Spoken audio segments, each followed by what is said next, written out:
All right, we are back with a very special edition of Rising Q's with Hill's editor-in-chief, Bob Cusack, joining us today. Great to see you, sir. How are you? How are Very you, Bob? good. So maybe, have we ever had you on not for the debrief? No, This is historic. Special. This is actually a occasion. historic day. Yes. All right, what do we got first for Bob? Okay, first question. Do you think that the polls have more effect on how people perceive candidates' success or otherwise than they do just counting their voters? Question mark. I.e., a Kamala fan in Feb might not be one anymore since her polling fell off a cliff. What do you think, Bob? I think it's a great question. I also think it's real because you don't want to vote for someone who's going to lose, especially the people at the last second. Who are they going to vote for? They want to vote for a winner. So unless you're hardcore, like someone like Beto O'Rourke, he had a following and then it started to fall off, and then other people, you know. So I do think it does have an effect. And honestly, there's so much polling. I mean, we poll all the way up to Election Day. Some have said, well, maybe you shouldn't do that. But regardless, we've seen polls be wrong. But I think that is a valid point, and you have to make the case we're going to win. Because, you know, some candidates say, when I'm president, you're like, yeah, right. You know, you have to actually be convincing that this candidate can become president. Well, I mean, and that's why you see, you know, after Iowa, things shift because people have this mentality. They want to be with the winner. Yes. And so as a media organization, how do you think about the responsibility of portraying poll results that are outliers, that have a large margin of error, those sorts of things? We talked about this New Hampshire poll that had Pete way up, 6-point margin of error, very small sample size, and yet it got tons of headlines because it was an outlier. I think you have to be transparent. You have to say what the margin of error is. If it's an outlier or could be an outlier, you have to say. Sometimes you don't know if it's an outlier. Right. We've seen a lot of polls this cycle. Yes. And we deal with that all the time, right, Bob? I mean, as a media, we are trying to be responsible, but sometimes people just blow it too much out of proportion. Well, and everything is a case-by-case basis because some polls are better than others. So, but you do have to be responsible. But I think it's just saying, let the reader decide. All right.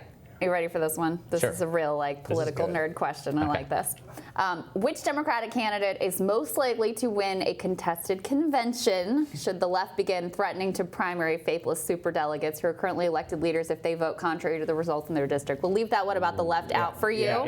Let's just focus on who do you think could be if you came down to, and this is not a crazy scenario, right? You've got kind of a messy field right now. If you come down to it and there's not a clear nominee, who do you think would be kind of a consensus pick for the Democratic Party? What about Hillary Clinton? Oh my God! You're kidding. Stop! You're trolling. Don't scare me. Listen, I think you've got to look at people who have experience in this race and the staff. And Bernie Sanders has been around. He's run before. He knows the system. And as part of the second part of that question, remember that became an issue. If your district voted for Hillary Clinton and you were for Obama, you took some heat. So that is an interesting question of what could happen in a brokered convention, which we all root for, of course, but it doesn't happen. But could it happen? It could happen. I think it would be Biden, Bob. I mean, it's because the delegates so skew towards moderate and establishmentarians, and Biden has the most professional operation in terms of, not in terms of his ground game, but in terms of the elite establishment support, all the old party players that know the conventions, that have the state party chair. That's when this I would have said that, but they're all right now panicking. That's why Deval Patrick is getting in the race. That's why Michael Bloomberg is getting in the race. Actually, Alex Perrine floated this idea that Deval Patrick is not really in to win, but to be the guy who's standing there, who's like the consensus pick. If it came to a contested convention. This would be 1890s level politics again. I don't think it's going to. I just don't see it. I don't think so either. And think about it, though. Like, if it is Biden, the Bernie Sanders guys would go crazy. Oh, my God, after what happened in 2016. Yeah, absolutely. West Virginia last time around, every single county voted for Bernie Sanders in the primary. Everyone? Everyone, and all their delegates went to Hillary Clinton. All right. Question number 3. This one is, if you could write 2 questions to ask at any of the Democratic debate to any or every candidate, what would it be, Bob? One question to Joe Biden, and we've written about this, and his campaign didn't answer us. Where do you stand on sanctuary cities? He supported in 2007 presidential debate, primary debate, he said the feds should be able to enforce the law. Now, as you know, the politics have changed on that. So where do you stand on sanctuary cities?